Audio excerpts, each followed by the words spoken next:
રામ રામ ને સીતારામ. કેમ છે બધા? મજામાં મજામાં જ હશે. અમારા નવા વ્લોગમાં હાર્દિક સ્વાગત છે. અત્યારમાં જો સવાર થઈ ગઈ છે અને સૂર્યદાદા પણ ઉજી ગયા છે અને અત્યારનું વાતાવરણ કેવું હાવ મસ્ત છે, શાંત.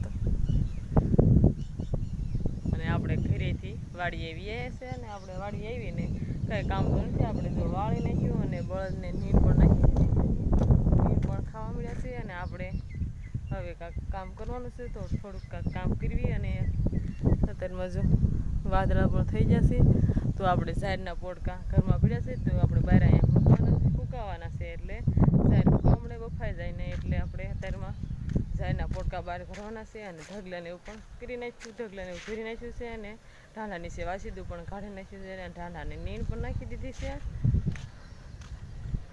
અને અત્યારમાં જો વાદળા પણ થઈ જશે અને ગરમી પણ બહુ થાય છે અત્યારમાં.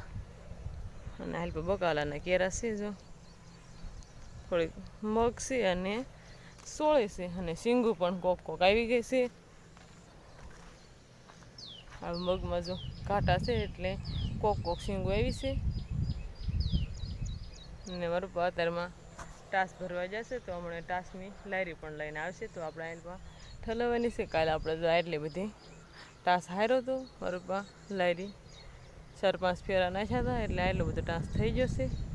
તો હમણાં એ આવશે તો આપણે પોટકા બહાર મૂકવાના છે તો આપણે આ પોટકા ફૂંકાવાના છે તો આપણે ફૂંકાવા મળીએ. હવે જો ટાસનો ફેરો ઠલવાયા હતા, જો અહીંયા ઠલવી નાખ્યા, 2 ઠલવા છે અને એ અત્યારે ઠલવીને વિયાઈ જશે અને આપણે બધા ઝાડના પોટકા બહાર જો મૂકી દીધા છે તડકે એટલે ઝાડ ફૂંકાવા મળે. અને પછી થોડાક દી પછી આપણે આને કાઢવાનું થાય છે તો પછી આપણે હલરમાં કાઢી નાખીશું. તો મારું ભાઈ કે અત્યારે ટાસનો ઢગલો થોડોક પેલા આપણે કર્યો છે તો એ ફોળવાનો છે તો આપણે ફોળી નાખ્યું. હાલ પાછો ટાસનો ઢગલો છે તો એના ફોળવા જવાનું છે તો આપણે ફોળવા મળીએ. અને હાલ બાજુ બળદ નીણ પણ ખાઈને બેસી ગયા છે.